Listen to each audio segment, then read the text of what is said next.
Today's episode we're going to be covering Ginn, and here we go.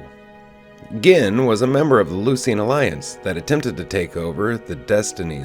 According to her own testimony, Ginn lived on a planet under Lucian Alliance control. They burned the crops to ensure the dependence of her people on the Alliance for food. Ginn was forcibly recruited into the Alliance, who threatened to kill her family if she didn't comply.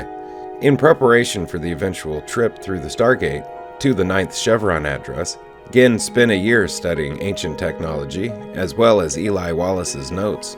In 2009, Ginn would later arrive on Destiny with the rest of Commander Kiva's invasion force. When Kiva was shot and Danik took command, Ginn fell in line with Simeon and Vero. But unlike Simeon, she and Vero had severe doubts about Danik's leadership.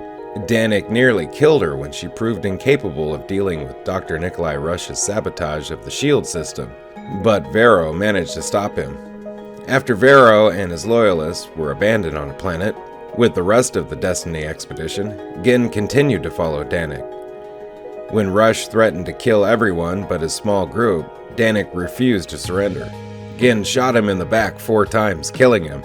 She then agreed to Rush's terms on the Alliance's behalf, ending the conflict.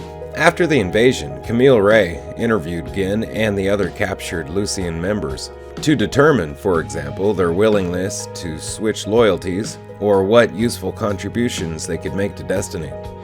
She made the approval list created by Ray and Colonel David Telford and was allowed to stay.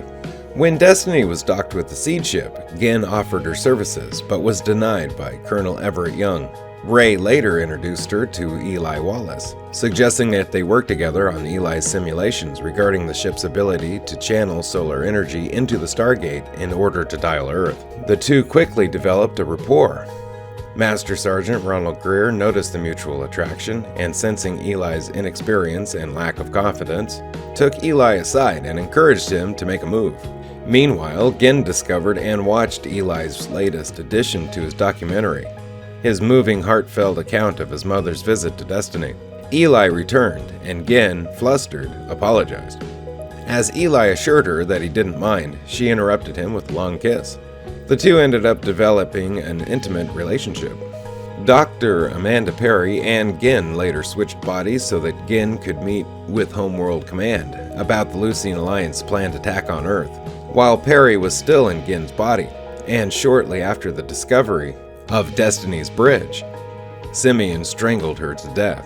Before she died, however, she revealed to Homeworld Command that Simeon held all the information they needed about the attack on Earth. 2010.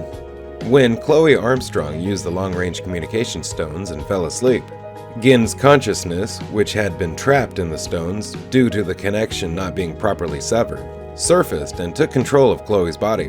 She explained what had happened, that she last remembered and was shocked to hear of her own death. She kissed Eli Wallace, but he rebuffed her as she was in Chloe's body, and it was just too weird.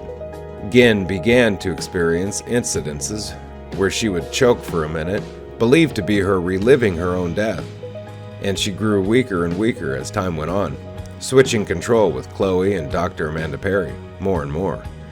Eventually, Dr. Nicholas Rush came up with the idea to transfer her consciousness into Destiny's mainframe through the Destiny interface chair, in hopes of downloading her into another body in the future.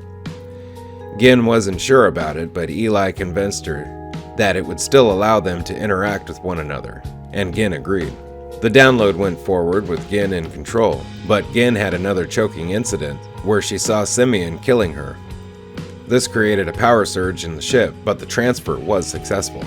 Ginn later appeared to Eli and told him that he had been right about what he had told her, but seemed saddened that she was unable to touch him. Afterwards, Ginn interacted with Eli Wallace, but the two wished that they could interact physically, which could be done, but it upset Ginn as it was extremely dangerous. She apparently told Dr. Amanda Perry about this idea. Perry used it with Dr. Nicholas Rush, uploading his mind into the simulation with the Destiny interface chair, so that they could interact directly. When Rush got trapped, Perry suppressed Ginn, so she couldn't tell Eli how to save Rush, as Perry wanted time to figure it out on her own. Knowing she couldn't, Ginn caused an emergency FTL dropout to distract Perry, who blamed the situation on her and allowed her to tell Eli how to save Rush.